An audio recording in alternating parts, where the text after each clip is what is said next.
निकाय चुनाव की तैयारियों के बाद भारतीय जनता पार्टी लोकसभा चुनाव की तैयारियों में लगी। लगातार ब्रज है, उसी के साथ साथ पश्चिम क्षेत्र की बैठक भी चल रही। हमारे साथ भारतीय जनता पार्टी के प्रदेश उपाध्यक्ष विजय बहादुर पाठक मौजूद हैं। कैसे चल रही हैं इन बैठकों का और क्या लग रहा है सर, लोकसभा में क्या परिणाम आना है? देखिए, केंद्र सरकार के 9 वर्ष पूरे हो रहे हैं, तो केंद्र सरकार के जो 9 वर्ष पूरे हो रहे हैं उनके केंद्र सरकार की जो उपलब्धियां हैं उन उपलब्धियों को लेकर हम जनता के बीच में जाएंगे। तो हमने चरणबद्ध उसके कार्यक्रम बनाए हैं। तो जो कार्यक्रम बनाए हैं वो कार्यक्रम प्रभावी हों, इसलिए हमने कार्य समिति की बैठकें क्षेत्रवार की है। और अगर आप 6 क्षेत्रों की कार्य समिति लिखेंगे लगभग 1200-1500 लोग होते हैं, तो 1200-1500 लोगों को एक जगह बुलाना मुनासिब नहीं था, इसलिए हमने अलग अलग क्षेत्रों में क्षेत्रवार बैठकें हो रही हैं। जिन कार्यक्रमों को हमको करना है उसकी प्री तैयारी है।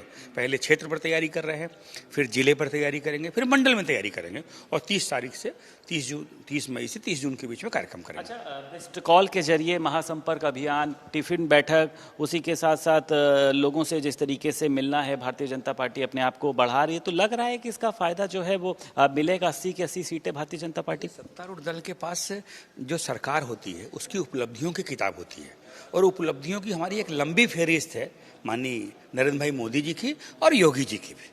तो हम उन उपलब्धियों के सारे जनता के बीच में हैं और जो जनता के बीच में रहेगा, आपने देखा नहीं कि निकाय चुनाव में हमको जिन पंचायतों की जो हमारी पंचायतें थी उन पंचायतों में हमको सफलता कम मिलती थी, उसमें भी मिली। नगर निगम तो हम जीते ही, नगर पालिका भी जीते और नीचे की जो पंचायतें हैं उन पंचायतों चुनाव। मेयर की आपका तो बहुत पुराना अनुभव रहा है। मेयर की 17 की 17 सीटों पर एक ऐतिहासिक जीत। मैंने इसीलिए कहा ना कि मेयर तो हम जीते ही जीते, हम नगर पालिका भी जीते और नीचे की जो छोटी पंचायतें हैं उनमें भी हमारा आधार बढ़ा है। निश्चित तौर पर जहाँ नहीं बढ़ा है वहाँ और काम करने का आवश्यकता है और काम करेंगे। विपक्ष के लिए आप क्या कहना चाहेंगे? कहा जाता है कि विपक्ष के रूप में भारतीय जनता पार्टी के सामने समाजवादी पार्टी है, बहुजन समाज पार्टी है, दिखती तो कहीं नहीं है। अब ये तो उनको तय करना है, विपक्ष के नाते उनको क्या करना है। जनता की नब्ज पहचानी पड़ेगी, जनता के बीच में जाना पड़ेगा। राजनीतिक दल के नाते उनको अपनी पार्टी खड़ी करने का अधिकार है, तो उनको हम क्या सलाह दें? मोदी जी भी रैली करेंगे यूपी में? निश्चित तौर पर करेंगे भाई। बहुत शुक्रिया। हमारे साथ भारतीय जनता पार्टी के प्रदेश उपाध्यक्ष विजय बहादुर पाठक मौजूद थे।